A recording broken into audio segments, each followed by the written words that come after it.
I had a dream, which was not all a dream. The bright sun was extinguished, and the stars did wander darkling in the eternal space, rayless and pathless, and the icy earth swung blind and blackening in the moonless air. Morn came and went, and came, and brought no day. And men forgot their passions in the dread of this their desolation, and all hearts were chilled into a selfish prayer for light. And they did live by watchfires, and the thrones, the palaces of crowned kings, the huts, the habitations of all things which dwell, were burned for beacons. Cities were consumed, and men were gathered round their blazing homes to look once more into each other's face. Happy were those who dwelt within the eye of the volcanoes and their mountain torch. A fearful hope was all the world contained.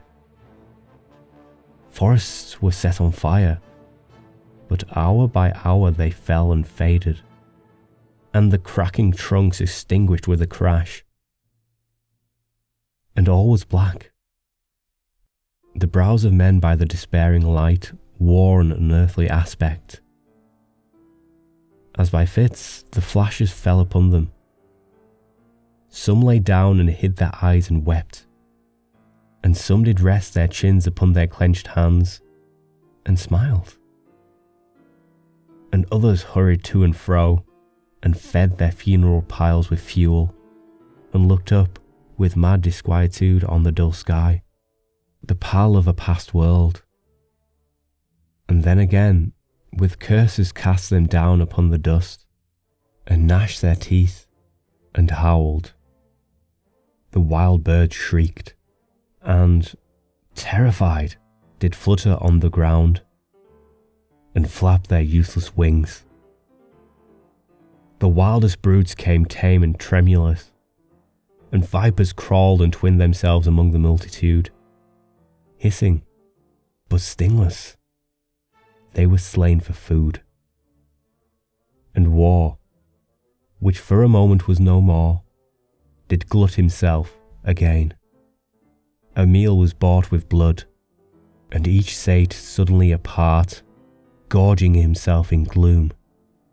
No love was left. All earth was but one thought, and that was death, immediate and inglorious. And the pang of famine fed upon all entrails. Men died, and their bones were tombless as their flesh. The meagre by the meagre were devoured. Even dogs assailed their masters. All save one, and he was faithful to a cause, and kept the birds and beasts and famished men at bay, till hunger clung them, or the dropping dead lured their lank jaws. Himself sought out no food, but with a piteous and perpetual moan, and a quick desolate cry, licking the hand which answered not with a caress, he died. The crowd was famished by degrees, but two of an enormous city did survive, and they were enemies. They met beside the dying embers of an altar place, where had been heaped a mass of holy things for an unholy usage. They racked up and shivered scrapped with their cold skeleton hands the feeble ashes, and their feeble breath blew for a little life, and made a flame which was a mockery. Then they lifted their eyes as it grew lighter, and beheld each other's aspects, saw and shrieked and died. Even of their mutual hideousness they died, unknowing who he was upon whose brow famine had written fiend.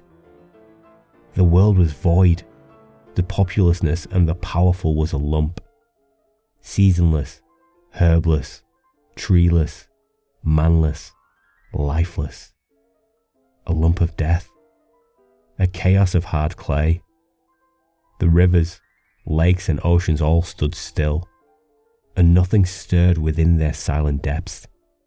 Ships sailorless lay rotting on the sea, and their masts fell down piecemeal. As they dropped, they slept on the abyss without a surge. The waves were dead. The tides were in their grave. The moon, their mistress, had expired before. The winds were withered in the stagnant air, and the clouds perished. Darkness had no need of aid from them. She was the universe.